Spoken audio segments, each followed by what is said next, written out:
Hello, it's Concord Wind. Um, I don't know if I have time to make this video. I want to be able to spend some time on it because it's a sensitive topic that a lot of people are, mourning the loss of Charlie Kirk, and it's a sensitive topic, and I want to make sure I devote enough time to it.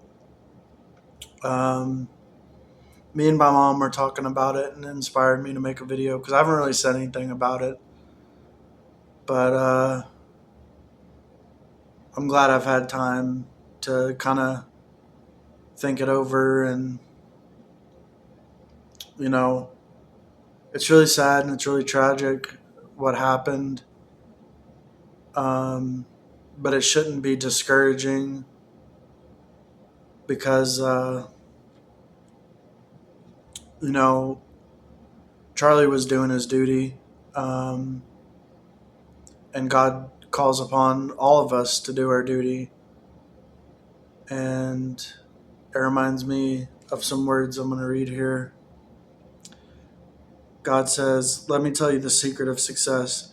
Whether you encounter a major illness or a minor one, the moment your illness gets serious or you're facing death, just remember one thing. Do not fear death. Even if you're in the final stages of cancer, even if the death rate for your particular illness is very high, do not fear death.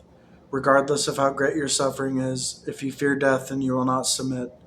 Some people say, "Hearing you say this, I feel inspired and have an even better idea. Not only will I not fear death, but I'll beg for it. Won't that make it easier to get through?" Why beg for death?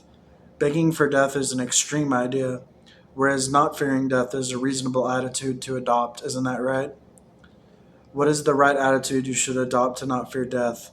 If your illness gets so serious that you may die, and the death rate for it is high regardless of how old the person is who contracts the illness, and the time from when people contract the illness to when they die is very short, what should you think in your heart? I must not fear death. Everyone dies in the end. Submitting to God, however, is something most people can't do, and I can use this illness to practice submitting to God. I should have the thinking and the attitude of submitting to God's orchestrations and arrangements, and I must not fear death. Dying is easy, much easier than living. You can be in extreme pain and you won't be aware of it, and as soon as your eyes close, your breath ceases, your soul leaves the body, and your life ends. This is how death goes. It is this simple. Not fearing death is one attitude to adopt. Besides this, you mustn't worry about whether your illness will get worse or not, or whether you will die if you cannot be cured, or how long it will be until you die, or what pain you will be in when it comes time to die. You mustn't worry about these things. These are not things you should be worrying about. This is because the day must come, and it must come in some year, some month, and on some particular day. You cannot hide from it, and you cannot escape it. It is your fate. Your so called fate has been predestined by God and already arranged by Him. The span of your years and the age and time at which you die are already set by God, so what are you worried about? You can worry about it, but that won't change anything. You can worry about it, but you cannot prevent it from happening. So you can worry about it, but you cannot stop that day from arriving. Therefore, your worry is superfluous, and all it does is make the burden of your illness even heavier. One aspect is to not worry, and another is to not fear death. Another aspect is to not feel anxious, saying, "After I'm dead, will my husband or wife remarry? Who will look after my child? Who will take over my duty? Who will remember me?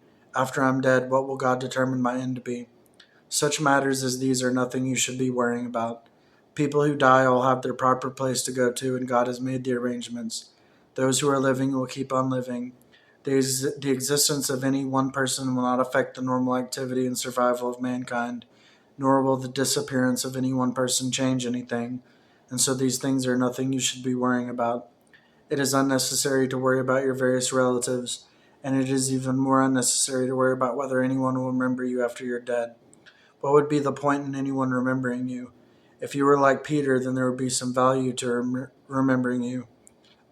If you were like Paul, then all you would bring to people would be calamity. And so, why would anyone want to remember you? Amen. So, don't worry about death. Don't fear death.